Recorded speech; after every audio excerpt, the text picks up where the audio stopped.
Matter of fact, I'm very early in my draft prep for 2026. And by that what I mean by that is I haven't really done much or any. But 2027 draft is creeping up, and I might put Hollywood Smothers on there. Hollywood Smothers, it looks like I'll put it this way for State fans. State, by the way, hosting Campbell this weekend, looking for a bounce back after a bad loss to Virginia Tech last week. And that's what we're talking about, the State Campbell game right here on 99.9 The Fan. He is a unbelievably modern back. Okay? There's an evolution of the running back that is happening where it's gone.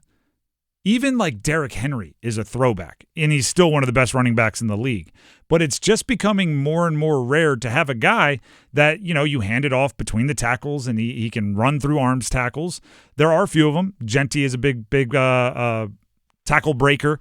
Omarion Hampton can run through tackles. He had a great run last week. We know what he can do out of UNC. But then there's this other group, right? Kind of the more Jahmyr Gibbs-ish group. Right, even Bijan Robinson. If you watch Bijan Robinson, his jump cuts and his lateral moves, Saquon Barkley with the hurdles and the jump cuts. Like you have to be able to do a little bit of everything. You got to catch passes. You got to run outside. You got to run inside. You got to be able to line up in the slot. Got to be able to do a little bit of everything. And Hollywood Smothers is from that mold. And State going into this Campbell game, there is an element of, like, when you're really mad and I don't know, your therapist tells you, and I'm making all of this up, to like go to the gym and hit the heavy bag. Like, there is an element of that for NC State this weekend, right? The Duke game, you were up 20-7 and you lost. Then you go into Virginia Tech and you have no juice and you lose that one. You probably want to go hit the heavy bag for a little bit, right? It's a Bryson Young range session after Bryson DeChambeau. After a bad golf tournament where he's just taking the driver and swinging as hard as he can at the range till like 10 o'clock at night. So, you're not there working on your swing. You're just there doing the water boy, right? Imagining people you don't like on the golf ball and swinging as hard as you possibly can. I'm sure State wants that to happen, right? You want to go take out your yayas on Campbell, which means running game, right? Means offensive line, means push them around. I also think it's you want to start your streaks. You want to start the things that you want to continue against Notre Dame and against Pitt and against these teams later on in your schedule. So I take you back to earlier this week. I'm talking with Mike Glennon, former NC State quarterback, my co-host on the Pack Therapy podcast. And I forget if it was on this show, maybe on the pod. Check out the podcast, by the way. New episode this week, out everywhere. Find it on our 99.9 The Fan app, YouTube channel 99.9 The Fan. Subscribe everywhere podcasts can be found. But I've taken this season to asking Mike if-then statements. Going into a big game, I say, if blank happens, then State will win the game. And I ask him to fill in the blank. And it's basically another way to say, like, what are the key points of the game? For this week, right, I think there's a lot of different ways they could beat Campbell. Right? They could throw for a bunch of yards. They could run for a bunch of yards. They could pitch a shutout. They could have special teams. Like, there's a lot of different ways they could lead a win. So I changed it just a little bit. And I said, if blank happens, then State will win 7 or more games this year. And his response was, if Hollywood Smothers, I think he said 100. If Hollywood Smothers averages 100 rushing yards per game or more, then State can win 7 games. And I mean, he might not have said 100, maybe he said 80. I forget what the actual number was. But basically he said if Hollywood Smothers gets going, and I even clarified. I said total yards or rushing yards? And he said rushing yards.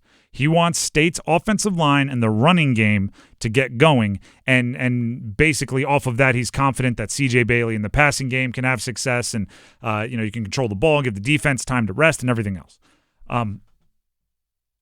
Hollywood Smothers is the engine, but the offensive line is a big part of that.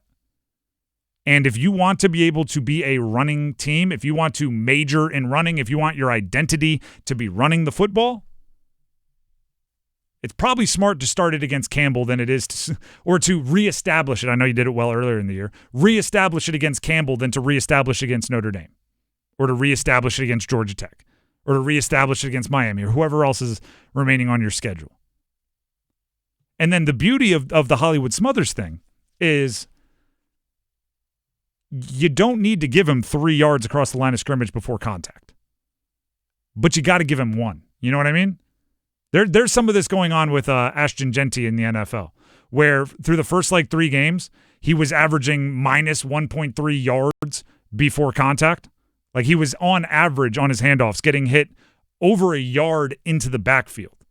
And then in his 4th game this past week, they gave him just 0.3 yards past the line of scrimmage on average before contact, and he ran for 160 yards and scored 3 touchdowns. It's like you don't have to give him the world's biggest, hole in the offensive line. You just have to give him enough that he can, make a guy miss and make something happen. I'm not saying Hollywood Smothers is Ashton Genty. I'm not saying he's going to finish second in the Heisman. But I am saying the task for the offensive line is easier when you have a back like him behind you running the ball. You don't have to, create these wide open running lanes that you can fit a Mack truck through. You just got to get him a chance to get moving, right? You got to give him 3 steps so even he can set up the guy who he's going to make miss, right? When you get the ball and there's a defender there, right, your footwork is kind of locked through the handoff. Then you can be a running back. But through the handoff, you can't really be juking and everything because that's how fumbles happen. So I'm looking towards the offensive line against Campbell, not just protecting C.J. Bailey, but give Hollywood a chance. Give Smothers a chance to make something happen. I think he'll have a big game.